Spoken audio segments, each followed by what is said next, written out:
வணக்கம். இலங்கை செய்திகளுடன் நான் நிரோஷன். விரிவான செய்திகளுக்கு முன் தலைப்புச் செய்திகள். மஹிந்தவை அரசாங்கம் பழிவாங்குவது புலிகள் அமைப்பின் ஆதரவாளர்கள் மற்றும் புலம்பெயர் அமைப்புகளை திருப்திப்படுத்தவே என சாகர காரியவசம் தெரிவிப்பு. அரசியல் பழிவாங்கல் நடவடிக்கைகளை நீதிமன்றத்தின் ஊடாக தோற்கடிப்போம் என பாராளுமன்ற உறுப்பினர் நாமல் ராஜபக்ச சுட்டிக்காட்டு. விவசாய அமைப்புகளின் பிரதிநிதிகள் விரைவில் உத்தரவாத விலை அறிவிக்கப்படாவிட்டால் போராட்டம் நடத்த தீர்மானித்துள்ளதாக எச்சரிக்கை. சட்டவிரோதமாக இணைக்கப்பட்ட 3 வாகன தளங்களில் மேற்கொள்ளப்பட்ட சோதனையின் போது 200 மில்லியனுக்கும் அதிக பெறுமதி கொண்ட 5 சொகுசு வாகனங்கள் கைப்பற்றல். தொடர்பது விரிவான செய்திகள். முன்னாள் ஜனாதிபதி மஹிந்த ராஜபக்சவை அரசாங்கம் பழிவாங்குவதாகவும் இது புலிகள் அமைப்பின் ஆதரவாளர்கள் மற்றும் புலம்பெயர் அமைப்புகளை திருப்திப்படுத்துவதற்காகவே செய்யப்படுவதாகவும் ஸ்ரீலங்கா பொதுஜன பெரமுனவின் பொதுச் செயலாளர் சாகர காரியவசம் தெரிவித்தார். அனுராதபுரத்தில் நேற்று நடைபெற்ற கிராமத்திற்கு கிராமம் மக்கள் சந்திப்பு நிகழ்வின் பின்னர் ஊடகங்களுக்கு கருத்து தெரிவித்த போது அவர் இதனை குறிப்பிட்டுள்ளார். அனுருகுமார திசாநாயக்க ஆட்சியை பொறுப்பேற்று 4 மாதங்கள் நிறைவடைந்துள்ள நிலையில் பொருளாதார மீட்சிக்காக சர்வதேச நாணய நிதியத்தின் உதவியை தவிர எந்த புதிய திட்டமும் அறிமுகப்படுத்தப்படவில்லை. மாறாக ஜனாதிபதிகளின் பாதுகாப்பை குறைக்கும் நடவடிக்கைகள் மேற்கொள்ளப்பட்டு அரசு இல்லங்களை மீண்டும் பொறுப்பேற்றுக் கொள்ள நடவடிக்கைகள் தொடங்கப்பட்டுள்ளன. முன்னாள் ஜனாதிபதி மஹிந்த ராஜபக்ச அரசு இல்லத்தில் இருந்து வெளியேற வேண்டும் என்று ஜனாதிபதி மற்றும் அமைச்சர்கள் சிறுபிள்ளைத்தனமாக பேசுகின்றனர். ஆனால் இதுவரை மஹிந்த ராஜபக்சவுக்கு அதிகாரப்பூர்வமான இந்த அறிவிப்பும் அனுப்பப்படவில்லை. முடிந்தால் அரசாங்கம் இது குறித்து எழுத்து மூலமாக உத்தியோகபூர்வ அறிவிப்பு வழங்கட்டும் என்று சாகர காரியவசம் அரசாங்கத்திற்கு சவால் விடுத்தார். அரசியல் பழிவாங்கல் நடவடிக்கைகளை நீதிமன்றத்தினூடாக தோற்கடிப்போம் என ஸ்ரீலங்கா பொதுஜன பெரமுனவின் தேசிய அமைப்பாளரும் மற்றும் பாராளுமன்ற உறுப்பினருமான நாமல் ராஜபக்ச தெரிவித்துள்ளார். அனுராதபுரத்தில் நடைபெற்றிருந்த மக்கள் சந்திப்பின் பின்னர் ஊடகங்களுக்கு கருத்து தெரிவித்த போது அவர் இவ்வாறு குறிப்பிட்டார். தொடர்ந்தும் தெரிவித்த அவர் அரிசி மற்றும் தேங்காய் தட்டுப்பாடு விலையேற்றம் நாளுக்கு நாள் அதிகரித்து வருகிறது. ஆனால் இந்த பிரச்சனைகள் குறித்து அரசாங்கம் இந்த நடவடிக்கைகளையும் எடுக்கவில்லை. மக்கள் கவனத்தினை மாற்ற அரசியல் கைதிகள் தொடர்பான நடவடிக்கைகள் முன்னெடுக்கப்படுகின்றன.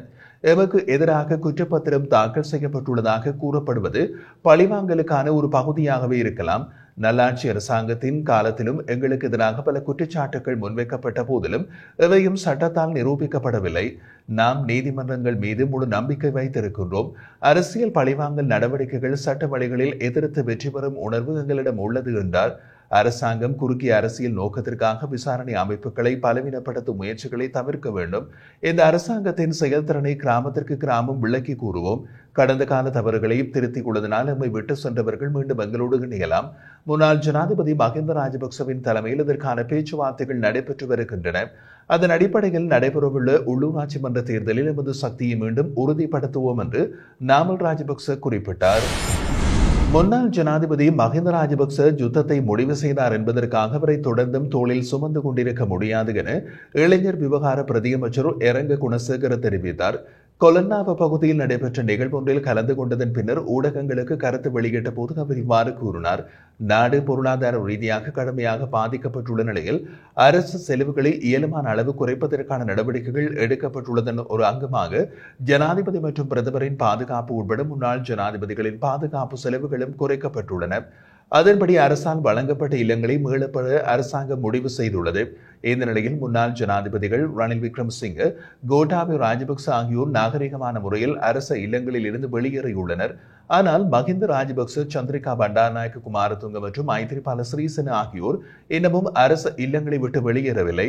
மஹிந்த ராஜபக்ச யுத்தத்தை முடித்தார் என்பதற்காக அவரை தொடர்ந்தும் அரசு செலவில் பராமரிக்க முடியாது. அவருக்கு 3 பிள்ளைகள் உள்ளார்கள். அவர்களை தமது பெற்றோரை கவனிக்க வேண்டும். மஹிந்த ராஜபக்சவும் அவரது பாரியாரும் அரசு வழங்கும் வீட்டில் குடியிருக்கலாம். ஆனால் அவரது 3 பிள்ளைகளையும் அரசாங்கம் பராமரிக்க முடியாது என்று எரங்க குணசேகர தெரிவித்தார். வர்த்தக, வாணிப மற்றும் உணவு பாதுகாப்பு கூட்டுறவு அபிவிருத்தி அமைச்சர் வசந்த சமரசிங்க அறிவித்திருப்பதன்படி நெல்லுக்கான உத்தரவாத விலை இந்த வாரம் அறிவிக்கப்படும். விவசாய அமைப்புகளின் பிரதிநிதிகள் விரைவில் உத்தரவாத விலை அறிவிக்கப்படாவிட்டால் போராட்டம் நடத்துவதற்கு தீர்மானித்துள்ளதாக எச்சரிக்கை விடுத்துள்ளனர்.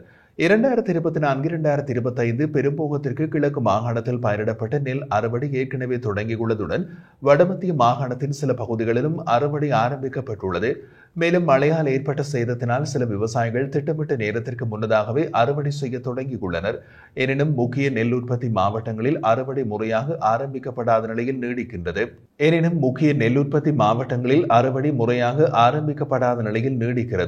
இந்த நிலையில் விவசாயிகளிடம் கலந்துரையாடிய பின்னர் ஹெக்டேர் கொப்பைக்கடுவ விவசாய ஆராய்ச்சி மற்றும் பயிற்சி நிலையம் நெல் உற்பத்திற்கான செலவினை அமைச்சுக்கு சமர்ப்பித்துள்ளது. மட்டக்களப்பு, மன்னார் ஆகிய மாவட்டங்களில் அறுவடை இனமும் முடிவடையாத நிலையில் உள்ளது. அம்பாறை மாவட்டத்தில் கூட 20% அளவில் அறுவடை செய்யப்படவில்லை. மேலும் நாட்டின் முக்கியமான நெல் உற்பத்தி பகுதிகளான அனுராதபுரம், பொலன்னறுவை, அம்பாறை ஆகிய மாவட்டங்களிலும் முழுமையான அறுவடை இனமும் தொடங்கவில்லை. இதனால் விவசாயிகள் நெல்லுக்கான உத்தரவாத விலையை விரைவில் நிர்ணயிக்குமாறு கூறியுள்ளனர். இதனை கருத்தில் கொண்டு இந்த வாரத்திற்குள் உத்தரவாத விலை அறிக்கப்படும் என அமைச்சர் வசந்த சமரசிங்க உறுதிப்படுத்தியுள்ளார். முன்னாள் ஜனாதிபதி மஹிந்த ராஜபக்சவை இல்லத்திலிருந்து வெளியேற்றினால் நாட்டின் மக்களிடம் ஒவ்வொரு ரூபாவாக பெற்றுக்கொண்டு அவருக்கு புதிய வீடொன்றை கட்டிக் கொடுக்க தயார் என முன்னாள் நாடாளுமன்ற உறுப்பினர் ரோகித அபேகுணவர்தன குறிப்பிட்டார். நேற்றைய தினம் மஹிந்த ராஜபக்சவின் விஜயராம இல்லத்திற்கு சென்று திரும்பிய போது ஊடகங்களுக்கு கருத்து தெரிவித்த அவர், நான் மஹிந்த ராஜபக்சவின் நலம் விசாரிக்க வந்தேன். மஹிந்த ராஜபக்ச என்பது வெறும் பெயர் அல்ல, அது ஒரு சக்தி என்று அவர் கூறினார்.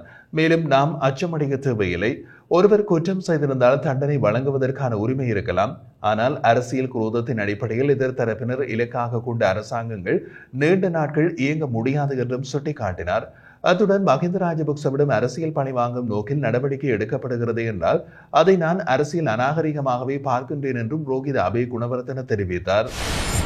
வாகன இறக்குமதியை அனுமதிக்கும் புதிய வர்த்தமானி அறிவிப்பில் உள்ள விதிகளை தூண்டி வாகன இறக்குமதியாளர்கள் ஒரு கோரிக்கையை முன்வைத்துள்ளார்கள்.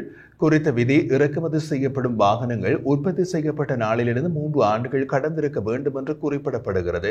இருப்பினும் வாகன உற்பத்தியாளர்கள் பொதுவாக உற்பத்தி ஆண்டை மட்டுமே குறிப்பிடுவதால் சரியான உற்பத்தி திகதி பற்றிய தகவல் இல்லாமல் இறக்குமதி செயல்முறைகள் சிக்கலாகின்றன என்று இறக்குமதியாளர்கள் தெரிவித்துள்ளனர்.